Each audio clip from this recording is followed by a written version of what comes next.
Next caller here is Rachel. Hello, Rachel. You're up next. Hey Bart, how you doing? How's it going? Get a hand for us here, Rachel? I do. Where's this played out of?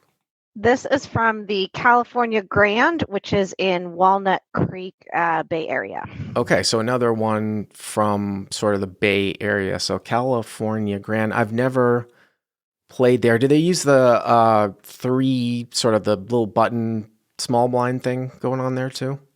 Yeah, they do a three blind structure. So this is a 2-3-5 game, 10-handed. So a Ooh, lot of people around that table. 10-handed with a drop. I know that. So it always gets me when I play up there because I forget sometimes that I'm already in for a portion on the button.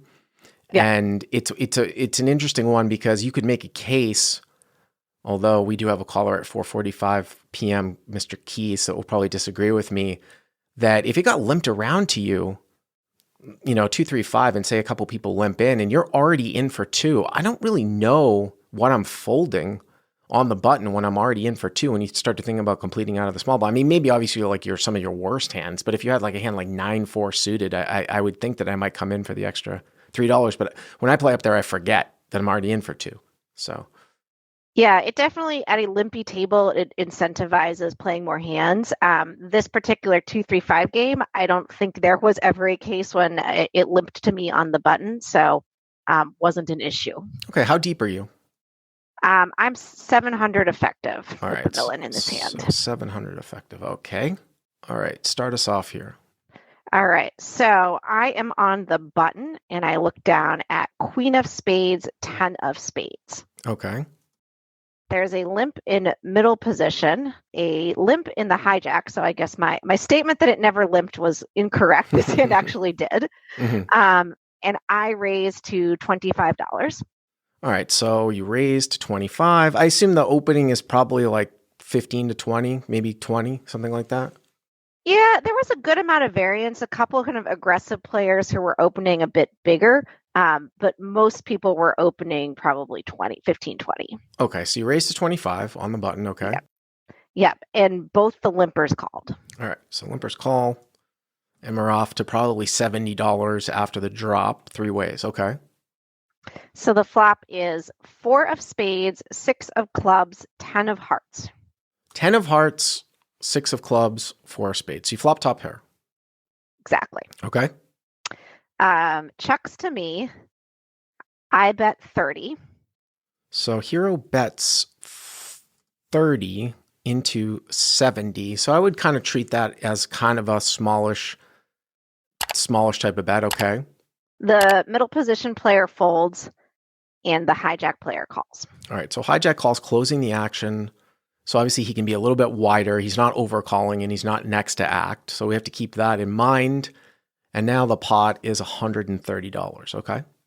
Yep. So the turn is the queen of clubs. So you make top two here. Yeah, puts a backdoor club draw out there. And it looks like obviously 10x of clubs is available. Some straight draws with clubs are available. Okay. Yep. So checks to me again, and I bet 75.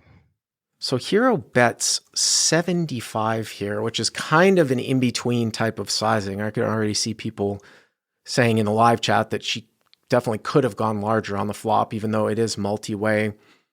So normally on a disconnected high card, if we were going to bet, if we wanted to keep balanced, we would go probably at least 100 here.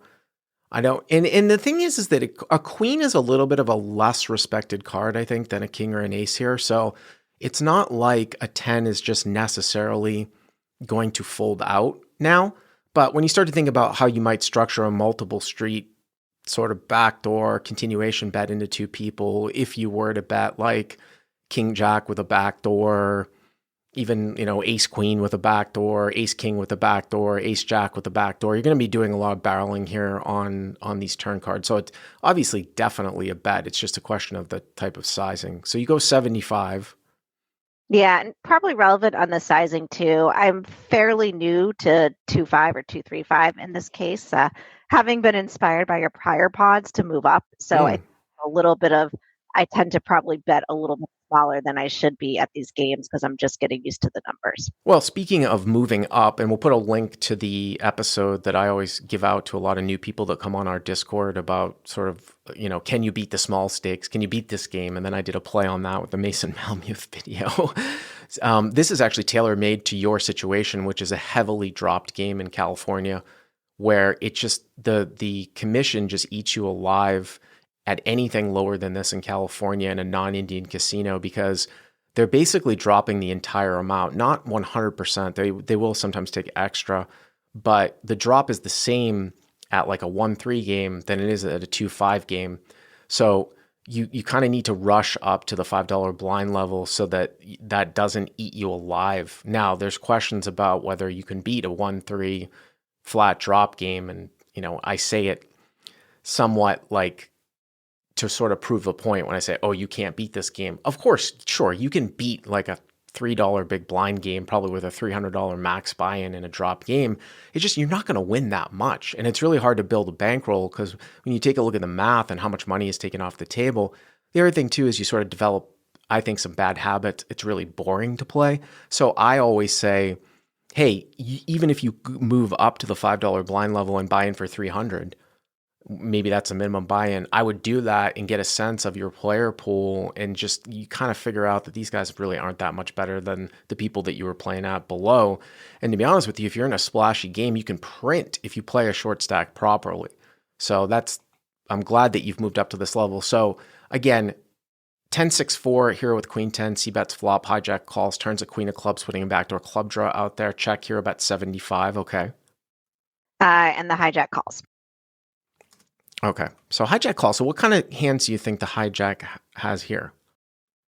So initially, I was guessing there were a lot of 10s in his range. I know I have 110, so there's only 2 available. But he's kind of sandwiched in the middle. So like you said, it's a weird place. He might have like 7s, 8s, or 9s and have called the flop because he didn't believe me. I'll also note that this was his very first hand at the table. Mm-hmm. He's clearly a regular because when he sat down, everybody said hello to him by name.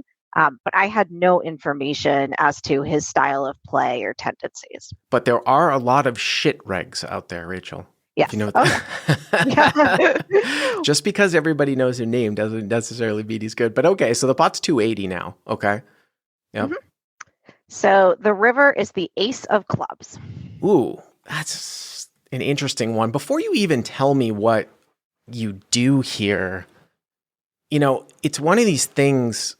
It just kind of reminds me of the previous call here too. When the backdoor comes in and the card is so bad for your opponent's sort of the weaker parts of his calling range, even though I'm a really, I'm a huge advocate of making thin value bets, and value betting is a huge part of the game at, if you really want to increase your win rate. If he were to actually check here, you could make a case for checking back. And it's not that you don't have the best hand most of the time. I just feel like the hands that you are trying to target now have either made aces up or made a backdoor flush, and sort of that weaker portion, it just becomes impossible for 7s or 8s to call at the end. I don't think that happened, but I just want to, what would have happened if he checked to you on the river here? I probably would have checked behind for that same reason, that I don't think there's a lot that can call me there that I'm ahead of. Ace 10 is a huge part of the range, even maybe ace 6 from a loose player. And now they have a better 2 pair for me. Obviously, like you said before, the 10 of clubs is available. So there are some club draws that came in here. Sure. So I think if it comes to me, I just want to get to showdown. Straight draws plus clubs too. Something like 7-8, which is double gutted on the flop. 8-9 then gets double gutted on turn. Those are actually big combo draws on turn, but I don't think that happened. But I just wanted to go through with you. So when did it end up happening here? So the villain insta bet 240 into me. Like, no hesitation. The minute that card's on the felt, boom, chips in the middle. I mean, whether he's you don't have that much information about him, right? I mean, just by the fact that he's a reg. I mean, the one thing that I will say, obviously, you had contacted me and said that correctly so, that I'm always looking for female callers, just because it's not common, right? A female, you just don't see that many female no limit players. Probably less than 5% like of the entire player pool. I will say though, there are certain guys for sure. They tend to be ethnic. California is a melting pot, right? That will go after, this is something I've just noticed, right? That go after women more so than other players. Like they want to bluff them to sort of show their dominance or something like that. So you always have to keep that in the back of your mind. There's also this sort of possible like aura of the fact that, or just like assumption of the fact that women somewhat play weak tight, so that people think that they can bluff women off of the hands even more.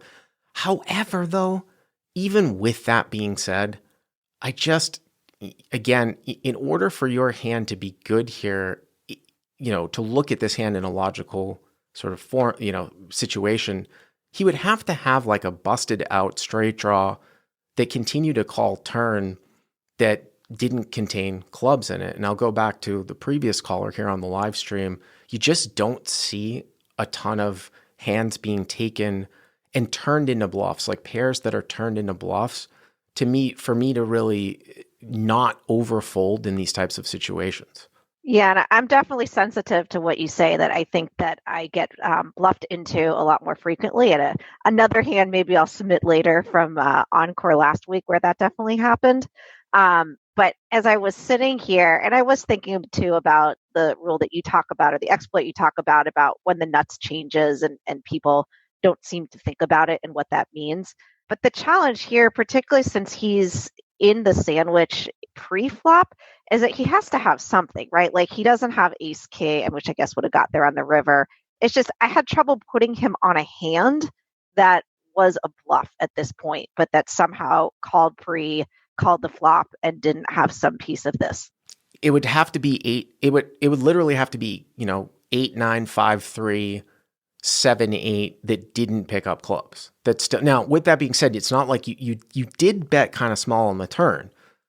The thing that I will say, and some people are saying that the fact that it was an insta bet is somewhat of a tell. YG says insta bet is a flush or air. That might be true. I still think this bet probably does represent a lot of flushes or air with this kind of run out. I don't even know if someone with like ace 10 is necessarily making this bet. Maybe once in a while. Of course, you lose to that. Your whole pacing thing, that is more of a, I'll put a link to the video. Like back in 2020, I did, revealing like the biggest live tell in poker. I'll put a link to it. It was like one of our first big videos.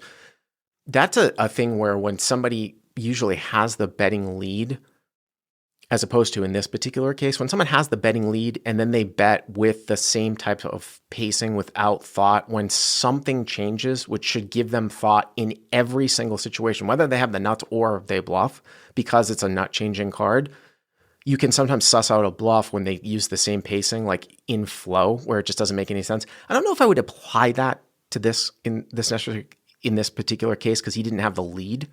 So you can take it for what it's worth with the insta bet, but I do think I would probably do a fair amount of folding here. What ended up happening?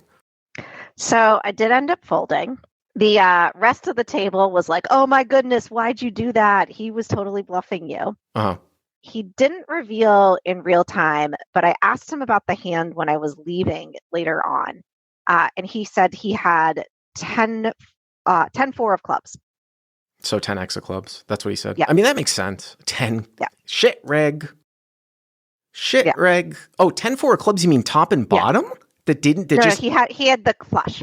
Well, but 10-4 would have been two pairs. So yeah. Here's the other thing too. I don't know if you realize that. If for some reason when you ask somebody like about their hand, right? Like this would be a lot more believable if it was like 10-3 of clubs.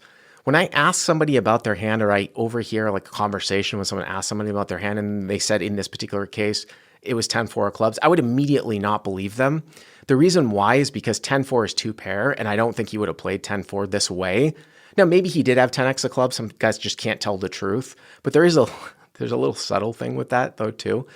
But I still think that you made the right fold, and I appreciate you calling it in.